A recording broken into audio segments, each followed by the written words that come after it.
Yes, good morning students. Now let us come to question number 5 now. It was over till question number 5 we have completed. Now question number 6.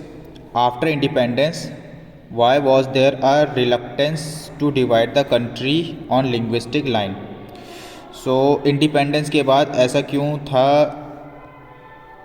कि country को linguistically divide हम नहीं कर सकते थे, वहाँ पे लोग पीछे हट रहे थे for dividing the country on the basis of linguistic line. Means linguistic का मतलब होता है on the basis of the language spoken.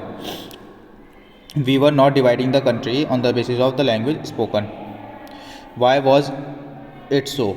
So in 1920s, the Congress had promised that once the country won independence, each major linguistic group would have its own province. Means Congress ने ऐसा promise करा था कि जब country independent हो जाएगी then they will give each major linguistic group. means जो एक पर्टिकुलर भाषा या बोली बोलते हैं उन पर्टिकुलर लोगों को वो एक अलग से province they will allot them separate province.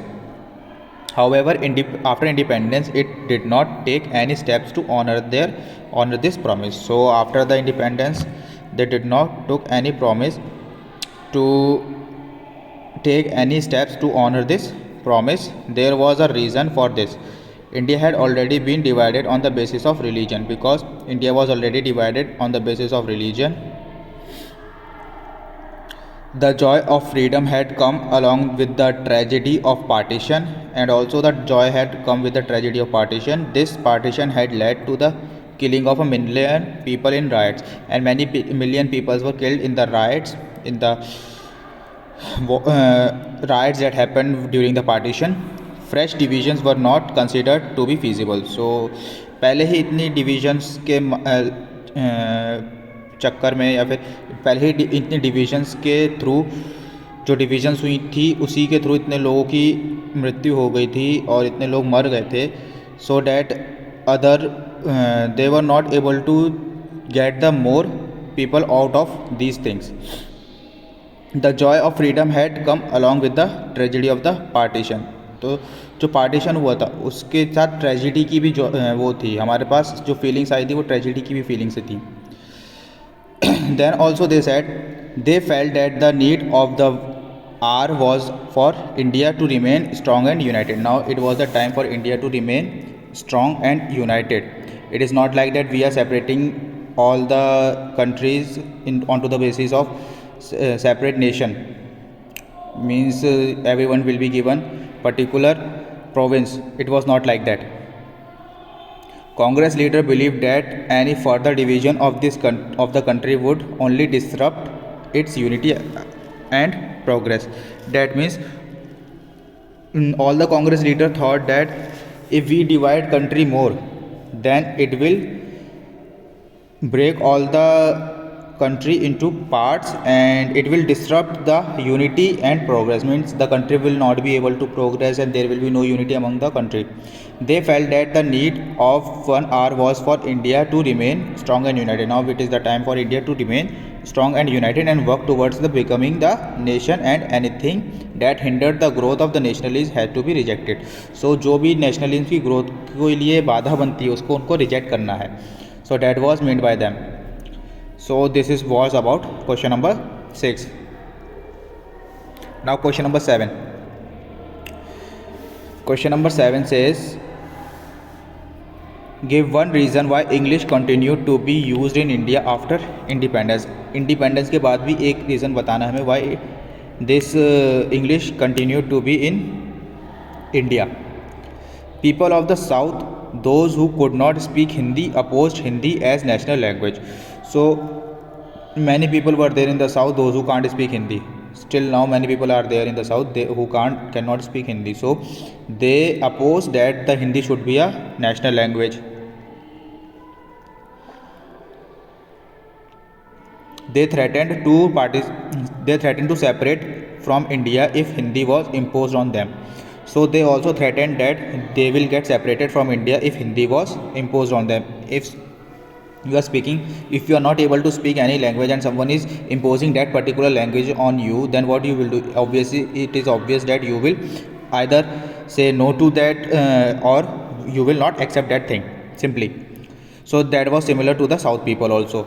The Constituent Assembly finally decided that Hindi would be the official language of India and English would be used in the courts, the services and communication between one state and another. So English was as a dialect or the third language that was used in order to get to know in order to exchange our communication, so that there is no barrier between the communication of two states in the courts. Suppose some people are coming from south, some people are coming from north, they both cannot speak their each other's language. So in that case English comes as a third party language, and that brings them close, and they can exchange their views and exchange their communication on the particular thoughts. So that is why English war still continued in India after the independence also. Then how was the economic development of India visualized in the early decades after independence? Now after independence, how was India visualized? India को कैसा देखा जा रहा था कुछ सालों तक जो आफ्टर इंडिपेंडेंस थे? The economic development of India visualized in the early decades after India were objectives. Its objectives were lifting India and Indians out of poverty. First of all, they had to lift India and its Indians out of poverty, because all the British government, they had taken the wealth from India and exported to the England. Now it was our objective. First objective was to lift India and Indians out of the poverty, and building a modern or technical and industrial base were among the major objective of the new nation. And they have to make a modern and technical industrial base in India. Then planning commission and 5 years plan. There will be a planning commission was set up to help design and execute suitable policies for economic development. Now whatever the economic development we needed, for that the planning commission was set up, and it designs all the things that we need for the upcoming 5 years and upcoming years. In our upcoming years, what we need economically, it was the decision of the planning commission. Then mixed economy. What is the mixed economy? The mixed economy model was agreed upon. That is, in this economy both the state and private sector would play important and complementary role in increasing the production and generating the job. That means both private sector and the government sector both will play the important role in generating the production and increasing it, and also generating the jobs. Then focus on heavy industries and dams. There will be the focus on heavy industries also and heavy dams also. In 1956, the second 5-year plan was formulated. This focused strongly on the development of heavy industries such as steel and on the building of large dams. Focus on heavy industries and dams in 1956, and second 5-year plan was formulated. This focused strongly on the development of heavy industries such as steel and on the building of large dams. So this was also done. The focus of heavy industries and the effort at state regulation of the economy. That is, this approach, it put into inadequate emphasis on agriculture. It neglected primary education. It did not take into account of environmental implication of concerning on science and machineries. So that's all for today. Thank you, students.